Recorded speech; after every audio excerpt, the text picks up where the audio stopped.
सास का मायका प्रेम। रिद्धि की सास को हर वक्त अपने मायके का गाना गाने की आदत थी। अरे बस करना माँ, मामा का ये किस्सा तो 50 बार पहले भी सुना चुकी है। अरे हाँ, तो क्यों ना बताऊं। तेरे चाचा तो उस वक्त हाथ झाड़ कर खड़े हो गए थे। तब मामा ही था तेरा जो आगे आया और मदद की। देखो अब ठीक है ना, जो हो गया सो हो गया। क्यों एक बात को हमेशा गाती रहती हो। अब तो बहू घर आ गई है, उसे तो सबको मान कर चलना है ना, कि सिर्फ सास का मायका ही समझेगी वो। तभी वहाँ रिद्धि आ जाती है। माँ, आज मैं घर जा सकती हूँ?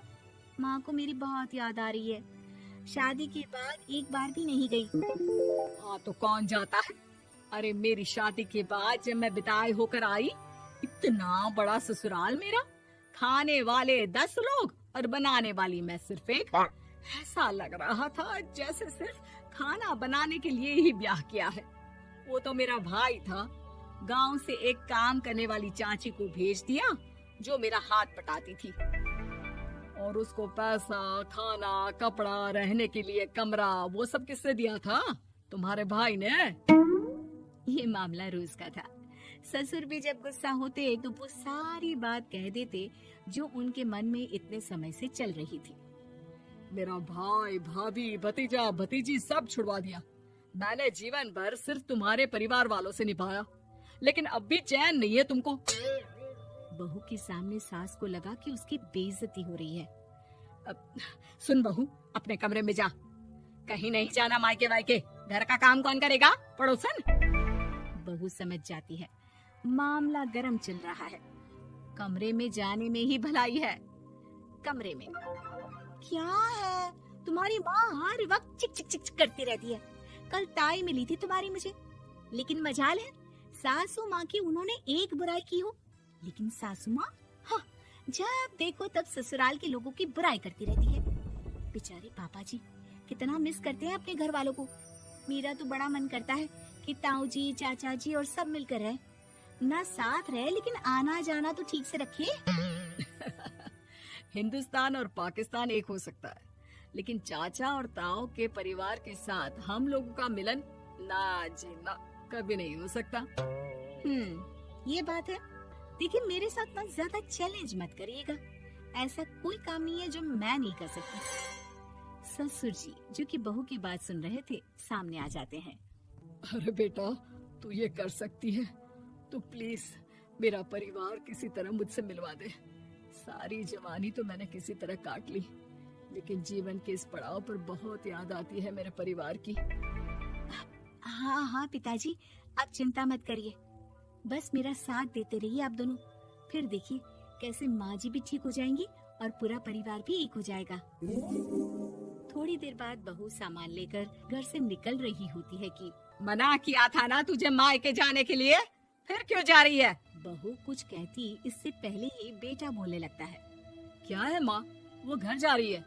वैसे भी उसके माता पिता ने मुझे 10 लाख दिए तब जाकर मेरा काम शुरू हो पाया, वरना तूने मेरे लिए किया क्या है? अरे वाह बेटा, बचपन से पढ़ाया लिखाया, तेरे दुख दर्द में जगी, और आज वो लोग तुझे सही लग रहे हैं। और फिर ससुराल में लड़की खुश रहे, ये तो मायके वालों की जीवन भर की जिम्मेदारी रहती है। तो ये तुमको भी तो सोचना था ना। ताऊ जी ने पापा को पढ़ाया लिखाया, जब तुम नहीं आई थी तो पापा के लिए ताई जी ने पापा की माँ की तरह देखभाल की। अब बोलिए। अरे तू कुछ नहीं जानता बेटा, तेरे पापा को सब पता है, तभी वो उन लोगों से वास्ता नहीं रखते। मैं उन लोगों को जानता हूँ, लेकिन मैं तुम्हें नहीं जानता कि तुम्हारे मन के लायक काम नहीं हुआ तो तुम घर की शांति बर्बाद कर दोगी। सास जोर जोर से चिल्लाने लगती है। तभी वहाँ सास का भाई आ जाता है। अरे क्यों आप लोग मेरी बहन को परेशान करते रहते हैं? पहले ये जीजा कम थे, जब बहू भी आ गई। बहन, मैंने तो 30 साल पहले ही बोला था, अपना हिस्सा ले और छोड़ इन लोगों को, चल अपने साथ। बहू समझ जाती है कि मामा ससुर की नजर किस पर है। देखा, तुम लोग मुझे अकेला मत समझना, मेरा भाई खड़ा है आज भी मेरे लिए। बहू मायके जाती है और आते वक्त साथ में एक नौकरानी ले आती है। अरे बहू, कुछ खाने को दे दे। अरे आंटी, क्यों भाभी को परेशान करती रहती हो? उनके भाई ने मुझे जिम्मेदारी दी है। किसी भी चीज की परेशानी नहीं होनी चाहिए भाभी को। जो चाहिए मुझे बोलने का। आय हाय, बहू के मायके वालों का इतना दखल। ये मेरा घर है, कोई कल का आए इसे पूरा कैप्चर कर ले, ये बर्दाश्त नहीं होगा मुझसे। क्या हो गया सासू माँ? क्यों सुबह सुबह चिल्ला रही हैं? चमेली, ओ चमेली, क्या कहा था मेरे भाई ने तुझे? अरे दीदी बहुत तेज है आपकी सासू माँ। मैंने तो बोला कुछ चाहिए तो मांग लो मुझसे। अरे निकल यहाँ से, घर को रेलवे स्टेशन बना रखा है, जो देखो वो घुमा जा रहा है यहाँ से वहाँ। ये कहीं नहीं जाएगी। ये जाएगी तो घर का काम कौन करेगा? मैं। हाँ, और क्या करती है बहुएं? घर का काम ही तो करती है, इसमें नया क्या है? तभी वहाँ ससुर जी आ जाते हैं। हाँ, तो यही बात तो तुम्हें भी समझनी चाहिए थी ना। आज बहू के मायके से नौकर आ गया तो तुम्हें बुरा लग रहा है? अरे तो उस वक्त गर्मा गर्म खाना तो सबने खाया ना। ऐसा तो नहीं है कि मेरे मायके का नौकर था तो सिर्फ मेरे लिए बनाता था। अरे निकालो इसे, फिलहाल बाद में बात करती हूँ। सास का गुस्सा जोर से नौकरानी पर फूटता है। तभी वहाँ बेटा सामान के साथ आकर खड़ा हो जाता है। चलो रिद्धि, तुम ठीक बोलती हो।